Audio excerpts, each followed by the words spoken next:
For a little bit of history, Strand was founded in 1927 by Ben Bass over on what was then 4th Avenue's Book Row. Stretching from Union Square to Astor Place, Book Row gradually dwindled until after over 92 years, Strand is the sole survivor still housing new and used books. Tonight I am thrilled to be hearing all about billion-dollar fantasy from its author, Albert Chen. Delving into the story of how FanDuel and DraftKings went from startups to explosive, unavoidable giants to then being hounded by the feds, it's a high-flying yet intimate story of greed and redemption. Albert draws therein on his experience covering sports and the business surrounding them as a senior editor at Sports Illustrated, as well as writing for Fortune, appearing on CNN and NPR, and many more. Joining him to discuss it is Ben Reiter, also a senior writer for Sports Illustrated, where he's written 25 cover stories.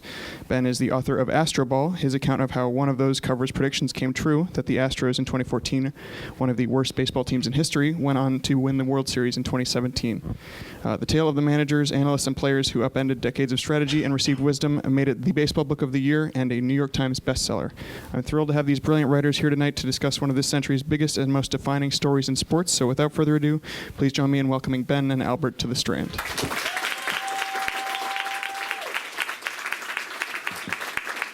Well, thanks so much for that wonderful introduction, and what a great night here tonight.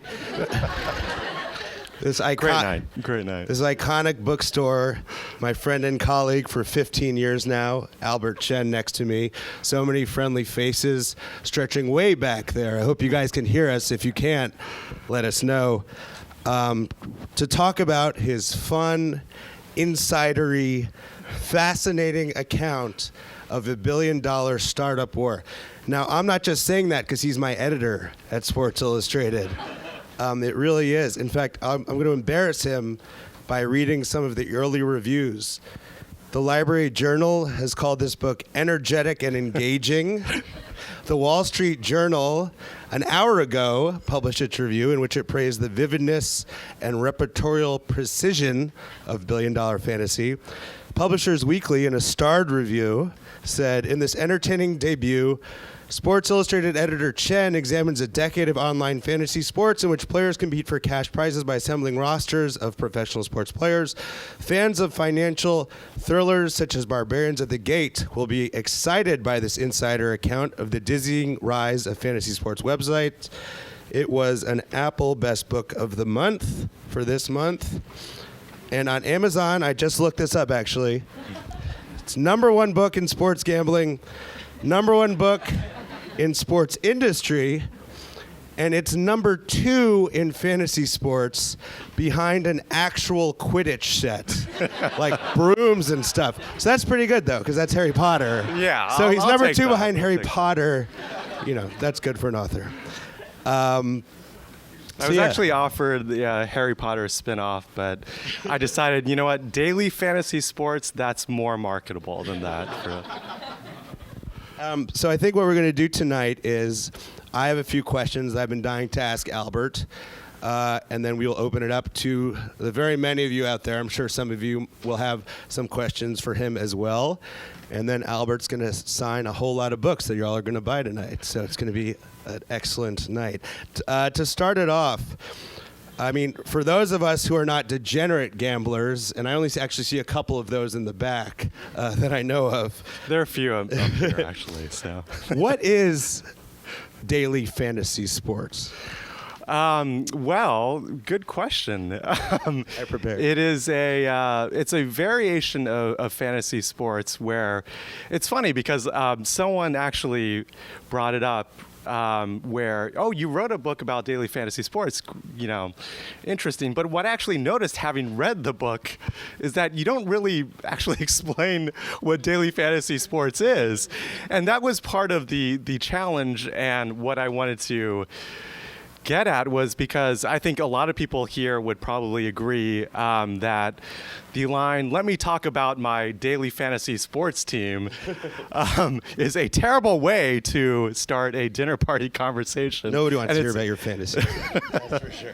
And it's not a great way probably to start a book reading, but daily fantasy, you know, what I ultimately wanted to do was tell a story about the startups behind these two companies, which started out very kind of obscurely in completely unexpected places, particularly Scotland, University of Edinburgh, where they were the FanDuel founders were not sports fans, certainly not fantasy sports players, and wanted to tell the story about this larger thing that started as something very, very small, daily fantasy sports, and turned into something really massive in 2015.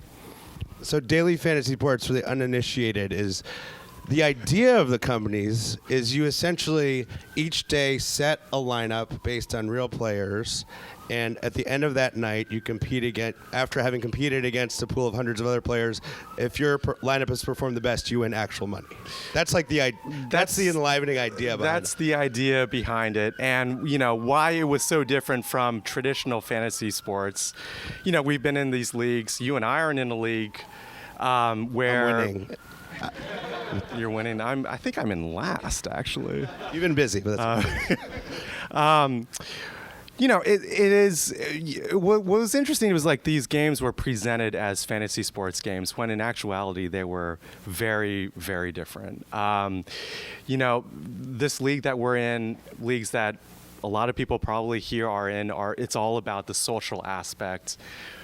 People flying in for auctions, from at a sports bar and just getting together and finally catching up with your old high school friends. Daily fantasy was something entirely different, and it was all about the money. I mean, I went to Colorado 3 times and spent time with daily fantasy players, hardcore daily fantasy players out there to try to understand what it actually was. And, I essentially did not leave the house for 3 days. I mean, this guy was in front of his computer, and it could not really, in some ways, be more polar opposite from the season-long variety that we're used to. Okay, so by 2015, this thing has turned from a few guys in their basements in Colorado into kind of an inescapable phenomenon, really. I mean, Trevor Noah on The Daily Show, and I'm not going to do his very pleasing South African accent, but he says, these days it feels like you can't turn on the TV without seeing one of 3 things: a zombie, a Kardashian, or a fantasy football ad. I think everybody probably remembers that fall when they were just entirely inescapable. John Oliver on his show called these fantasy games the most addictive thing you can do on your phone, except maybe cocaine, right? So these things were pretty big by 2015, but what was not clear was where they were going, right? Like what was going to happen with these games. We were kind of right in the middle of it. And you're not a gambler. You're not much of a gambler, at least I don't think. But this whole book... You have no idea. Maybe you're a secret gambler, especially now. But this whole book was really a gamble. Because most of us like to write stories or books after the events that we're writing about have actually occurred. But you kind of pitched this book, agreed to write this book, came up with the idea midstream or mid-tsunami, as you put it in the book. You had no idea where this industry was going. You had no idea by the time when you wrote the book what would have happened, if the industry would have even existed anymore. Can you take us into that process? And it must have been stressful. Yeah, man, I'm just stressed listening to that, actually. I remember kind of the moment where I talked to my agent for the book. I just did an interview with, it was just really random, but Baker Mayfield actually in Norman, Oklahoma, did an interview with him and stepped outside and got a call, and the scandal was sort of happening. And by this time, FanDuel and DraftKings had been shut down in New York, and it was just snowballed into something where we had no idea where it was going. And I'd written a story at SI for Sports Illustrated in 2014, sort of at the beginning of all of this, and then watched this where they were raising hundreds of millions of dollars, and you got the commercials and then the scandal. And so the book agent's like, this sounds like a good idea. We have no idea what the ending is. You've never written a book before. I've actually, and it's Scott Waxman. We both know him, and he's worked with a lot of Sports Illustrated writers. And he was like, I've never had a project before where a first-time writer it has dove into a story with so much uncertainty. And I was like, that sounds like a great way to spend the next 3 years. So yeah, I mean, we went into it having no idea where this was going, in some ways entering the story at the very beginning. But the way I sort of approached it was, that actually wasn't the most interesting part of the story, because there really wasn't much of a scandal, and there was a lot of 2015 was very interesting for very, very, very different reasons, and it was all about the people. And I think what ultimately, what I set out to do was write a book that hopefully people who have never played fantasy sports, don't care about gambling, can pick up and actually feel very invested in the characters. And luckily, what I found out was that, the characters behind the story were really, really interesting. I actually want to ask about those characters because, as you say, there's not all that much about, Dak Prescott and Odell Beckham and, various athletes on whom people are betting. It's really about the people behind the scenes who are creating these companies that would have skyrocketing valuations out of scratch, from scratch, I should say, who in many cases were risking jail time, risking the ire of the authorities to realize this dream. So I wanted to ask how you went about kind of gaining their trust, because there's a wide variety of founders in this book. One company is found by, traditional brash American type, but the rival, FanDuel, is found by Scottish people at the University of Edinburgh who can't name a single NFL player sometimes if you quiz them on it. So how did you go about kind of meeting this wide variety of characters, earning their trust, and, convincing them to go along with your vision, which didn't, as we say, even have an obvious conclusion yet? Well, ultimately the story is actually about three companies. Draft Street was started just a few blocks from here. FanDuel's current headquarters are also not too far from here, and DraftKings was founded in Boston, and their main offices are up there. And it was a lot of traveling. I went to Edinburgh, went to Boston, went to a lot of live events, and for these essentially parties that these two companies threw. And so at the end of the day, I knew sort of what book that I didn't want to write before really eventually figuring out what this book was. And there are a lot of people, I think, who would cover this industry much more on a sort of daily basis. And I didn't want to sort of go the legal route and try to explain the history of fantasy sports through this book and through these two companies. So it all had to be about the people. And at the end of the day, these five founders from Scotland, I think on the surface, for sure, it's interesting. It's the classic sort of story of the outsiders coming in and totally upending the system. And it just took a lot of time to really kind of get their trust and the trust of, whether it was Jason Robbins at DraftKings. I still don't know if I have his trust or not, but I certainly had a lot of conversations with him, and getting to the story at Draft Street for the kind of the original origin story right there. So what is the relationship between scrapbooking and daily fantasy sports? Scrapbooking, and clearly not a lot of people have read the book, so right. The connection to scrapbooking to daily fantasy sports is one of the main characters of the story, and that's Leslie Eccles, who was the first chief marketing officer and later the executive vice president of marketing for FanDuel. And for me, it was all about finding these characters that are totally unexpected. And look, I mean, a mother of three in Scotland who's creating ultimately these ads that are appearing, as Trevor Noah put it, all the time, every 90 seconds on our TV screens during the heart of NFL season 2015. And she was very, very competitive.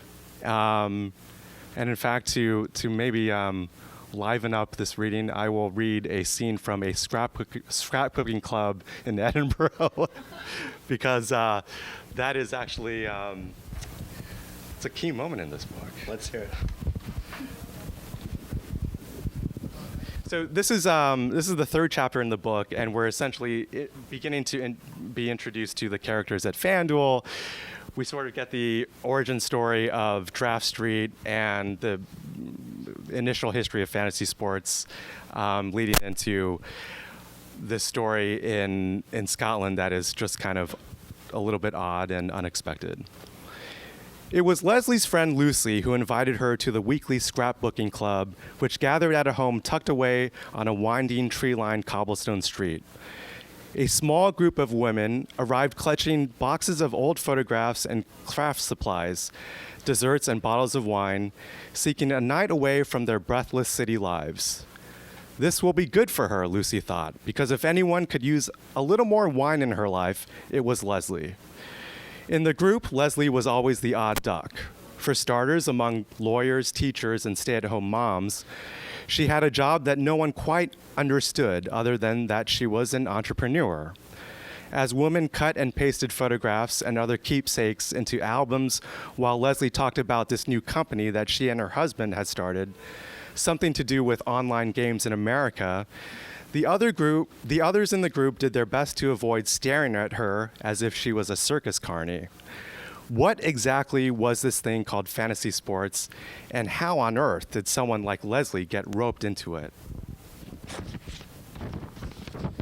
Soon after Leslie joined, the group's leader suggested an activity that she thought could add some spice to the nights. A little competition in which all of the members would have 30 minutes to create a page inspired by a theme: vacations, holidays, Disney characters, and so on. They would vote on a winner, and the winner would receive a spanking new scrapbooking supplies.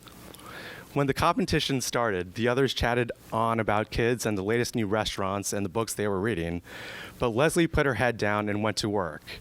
If they looked over at her, they would have seen someone who intensely focused on the task at hand, but they couldn't possibly know just how much winning meant to Leslie. They couldn't know that Leslie's free craft supplies were in fact a meaningful reward, given that she had 3 little ones and her family at home had been in such bad financial state in the early years of the company that she hoarded coupons and shopped at secondhand stores and was too afraid to even glance at the monthly bank statements so that she could avoid the reality of their lives. After pouring through all their savings into this hopeless startup of theirs, she and Nigel, her husband, were flat broke. For Leslie, there was another motivation.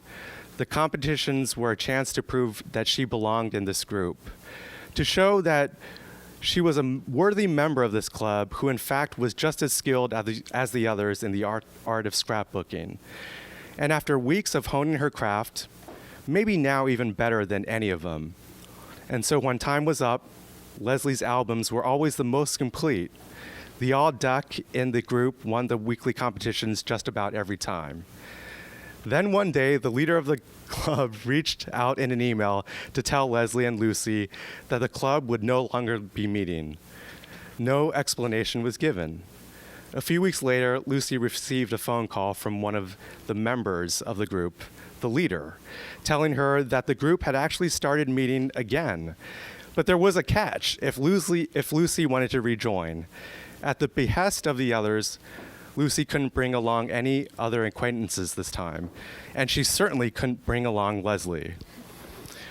When Leslie was back home on Wednesday nights and back on the living room couch with her laptop working as fast as she possibly could on her endless list of responsibilities, Nigel was disappointed for her. For the first time, she had found an outlet from her new job.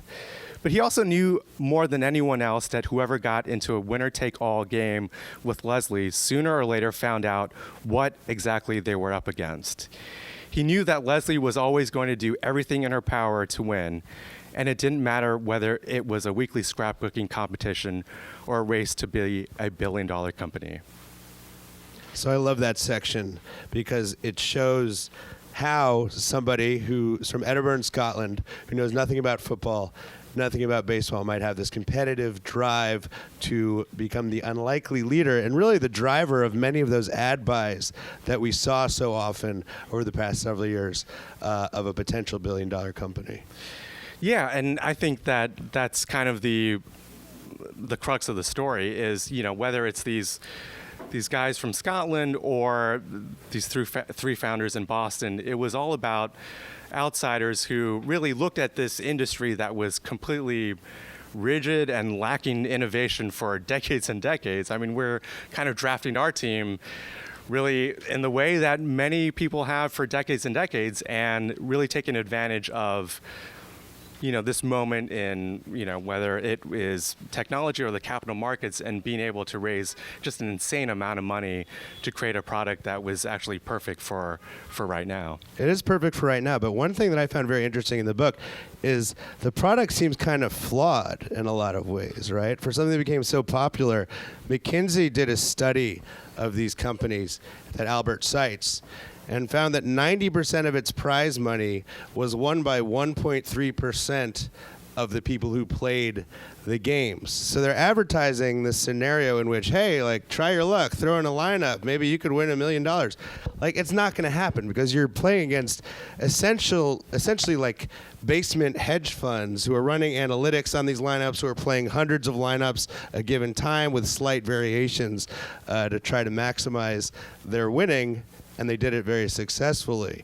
So what do you think, kind of given that, and given where we are now especially, what do you think the broader implication of this story is, and what does it mean for the future? Well, I think part of this story is definitely, this almost ethos in Silicon Valley, or as you're raising money, of, okay, you're going to tell this large story about what your idea, what this thing could be. And you look at 60 million fantasy players in America, and that is a massive, massive market. Well, daily fantasy games right now is, it has sort of stagnated from the standpoint of, 2015, we're talking about the height of it, users are flooding into the market, and these companies are totally exploding, but DFS games really never sort of reached that level of reality that these companies were presenting to the investors. And really what it was this larger play at potentially, okay, here we are in this moment in 2019 where you and I can cross the George Washington Bridge and take out our phones and put money down on the New York Mets. Now, I don't know why you would actually want to do that, but it was sort of like this larger story of things are changing at a rapid pace, and we know this is a very, very big thing. Lots of fantasy players, people are looking for new ways to consume sports. So let's think about how, if we create a great product, acquire a lot of users, how we can sort of evolve to the next thing. So is your theory almost that the daily fantasy component and this kind of endless nonsense argument that ended up being a crux of the legal case, is it a game of chance or is it a game of skill? Is your thinking that was all kind of like a Trojan horse for people who really wanted to tap into the larger sports gambling market, if that actually was legalized, as it was for states to decide in the May of 2018 Supreme Court decision? I don't think this was certainly a part of a grander plan. If you look at sort of the pitches to, the decks going out to investors, it was all about sort of survival, bringing in the poker players to create this product that is really Great. I mean, it's something different, and it's something that I think a lot of people were certainly looking for in terms of just like that instant gratification. I mean, you and I are in this league where, man, it seemed like 4 years ago where we drafted those teams, especially my team, which is in last place. But it's it wasn't quite exactly what the next step in the evolution maybe should have been, but it certainly was, in that it tapped into something that was a little bit, certainly catered to really, what you and I now want in 2019, which is, shorter duration and more instant gratification. So, but it wasn't really part of this master plan where they thought that in 2019 or 2018, there would be this very significant Supreme Court decision that would essentially pave the way for sports betting going forward. So the moral of the story, as usual, is just never gamble, right? Like, it's a bad idea. If you're thinking about putting a DFS lineup, loaded with Astros, I think that's a very bad idea. Well, great. I think we're going to open it up. I'm sure there's dozens of questions out there for Albert. I think we have a mic here. So we have a mic, but we also have a lot of people. Raise so your I will hand. do my best. Oh, Raise your hand, and I'll try to bring you a mic. yes, Greg Kelly, Bonus point. another member of our fantasy league, who's behind me in the standings. When you alluded to a scandal, what was the scandal exactly? So the New York Times in October of 2015. So I should say before that. I mean, really, the story becomes just, interesting because these two companies are raising just hundreds and hundreds of millions of dollars. And, every 90 seconds you see these ads, and they're just in the public consciousness. And, people are beginning to ask questions of why are these two daily fantasy companies that really seem like gambling companies, why are they so prevalent? Why are they so, in our faces? So October 2015, New York Times comes out with a story alleging that an employee at DraftKings won $350,000 playing on FanDuel. And, so the initial headline is, using insider trading. And so it just becomes this massive story where, employees at FanDuel and DraftKings were playing daily fantasy games, and they were making a lot of money. In fact, in some cases, making more money on daily fantasy games than they were at their companies. And so that was a real problem. But the story was more about this specific instance where this guy was looking at, ownership percentages, and it was just kind of a convoluted sort of hard for people to understand really why he might have an advantage, and he would have had an advantage. There was an independent investigation that looked into this, and he was cleared. He's actually still working at DraftKings right now. But that tapped into this idea that employees were playing these games, which just is, in retrospect, kind of insane, just a terrible idea. And it gets to this larger idea that these two companies, when it's 8 to 10 employees and your, employee number 9 is playing these games and, seeing sort of how it actually works and how he's doing on DraftKings, may not seem like such a bad idea. But things happen so quickly that was an example of something where, there was someone at FanDuel who said, yeah, I had no idea, the high-ranking executive saying, I had no idea how many employees actually played, and it was just kind of stunning. So that was the initial scandal that was splash over headlines. Once he was cleared, quickly it pivoted into something very different and something that was actually even more damaging to the companies. And it was very simply a question of whether these companies were gambling companies.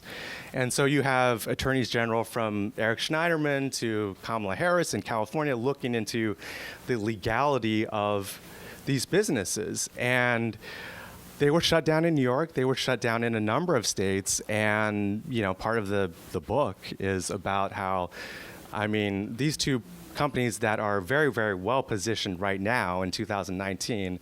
I mean, there were many points where the CEOs would wake up in the morning and wonder if they would go bust that day.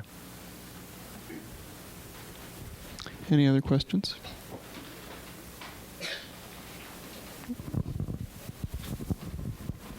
Two related questions. Who was the person you were most surprised and happy to get to talk to you, like you didn't think would?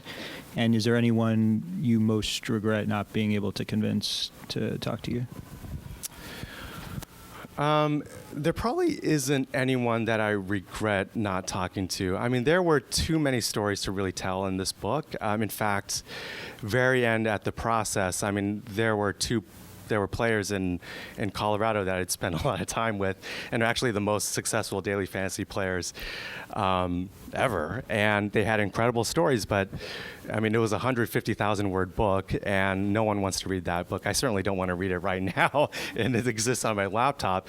And the problem was really that there were too many stories to tell. And the danger in terms of identifying certain characters is that you give them too much weight and just sort of overshadow some of the other people who are very influential. So I focused primarily on the two co-founders at FanDuel, Nigel Eccles and Leslie Eccles, and that was the focus of my story at FanDuel.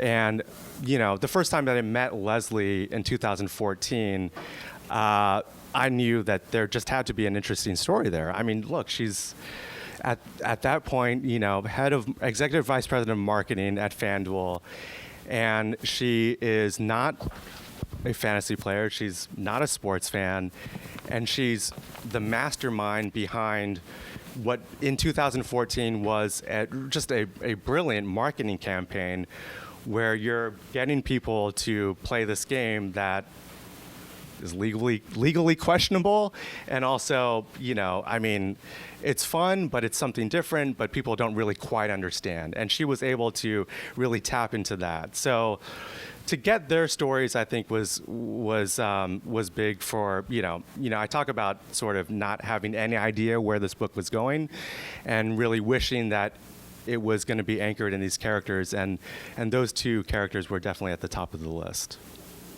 Can I ask about your writing process? Sorry, I have another one. Can I ask about your writing process? Because I didn't realize you'd actually written 150,000 words, which I guess you chopped down. What is this, about 90 or something like that? It's about 9. I mean, it's a terrible 150,000 words. I'm sure. Even so, it's 150,000 words. It takes a lot of typing. But how did you manage to do that? Because, look, I mean, you're full-time senior editor at Sports Illustrated, whipping people like me to shape as far as our stories. You're the father of Leo and the husband of Andrea, who are out there somewhere. Oh, there he is. So that's time consuming. So what is your writing? Well, and also pleasurable, wonderful and everything as well. But what is your writing? How did you write 150,000 words? When were you doing this? Well, there's a reason why I couldn't edit the Alex Bregman story. So no, I mean, it was finding time here. I mean, it was weekends, and if you really want to know, it was weekends. And I mean, I have no idea. Andrea could probably tell you better than me. I mean, it was weekends, taking vacations, and I mean, a lot of the writing actually was towards the end of the process because I had no idea what this story was. And would you hole up somewhere? Or would you I can name all the different devices that I was actually writing on. We have two iPads, writing on both iPads, my phone on the subway. I mean, it's just finding time. I mean, really to me, what was the challenge was the reporting, and the vast majority of these interviews were actually done in person, and finding just, a key chapter happens in a scrapbooking club in Edinburgh. A key late chapter happens in an airstream in the redwood forest, and that was 3 days in this RV, and it was with Corey Albertson, who was one of the players who was one of the main characters of the book, and so the process was very much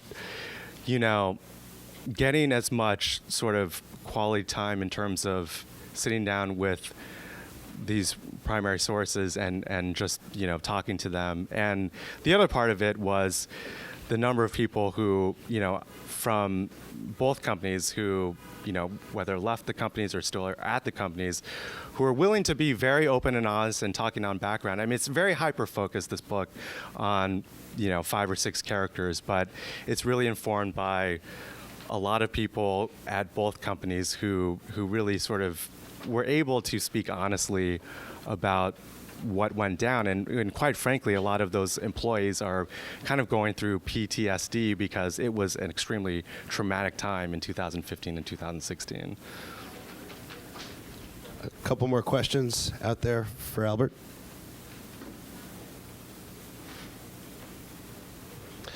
Yes, in the back, right. Maybe wait for the mic if you don't mind.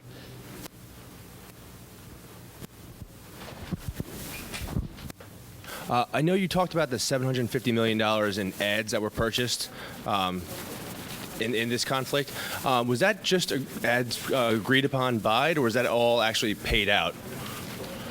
I just want to know, because I think there were instances where there was some companies that went under, actually. Yeah, no, there are still deals that both companies are locked into that, are still, at that point, you have to understand what is so kind of incredible about that particular moment, where it added up to, $750 million by the end of 2015, was just, they're at a point where they essentially are still fighting for survival. They don't know.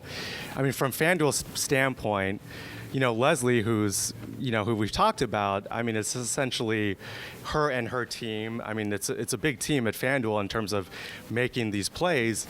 They are trying to game out in that moment in early 2015 whether or not this makes any sense in their reality. And so, just to give you an example, DraftKings signed a $250 million exclusive deal with ESPN at that point during 2015, which they actually got off the hook because of their legal problems, and ESPN pretty much let them off the hook, and it worked out very well for them. But the part of the story, these numbers are just astronomical. But what it was at the end of the day were these two groups and these people making these decisions, in Leslie's case, in Harry Potter world, whether or not to strike a $20 million deal for a radio buy that, certainly does not make a ton of sense, maybe in the grand scheme of things. But if you are them in that situation and it's kill or be killed, which is really the central narrative of the story, then I think if you're in their shoes, I think it's a deal that you got to make. Maybe one last question. Maybe one more question from the crowd. No? Oh.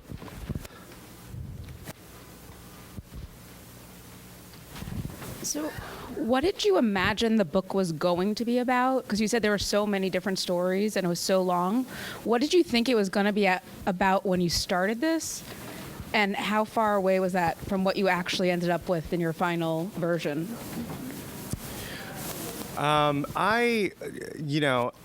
There was a point, very early on, where it seemed very possible, in fact, likely, that these two companies were not going to survive. I remember going into one of the offices of one of the companies and talking to someone, and the person was like, "You realize that the ending of the book is that we're done," and like, great, that seems fine.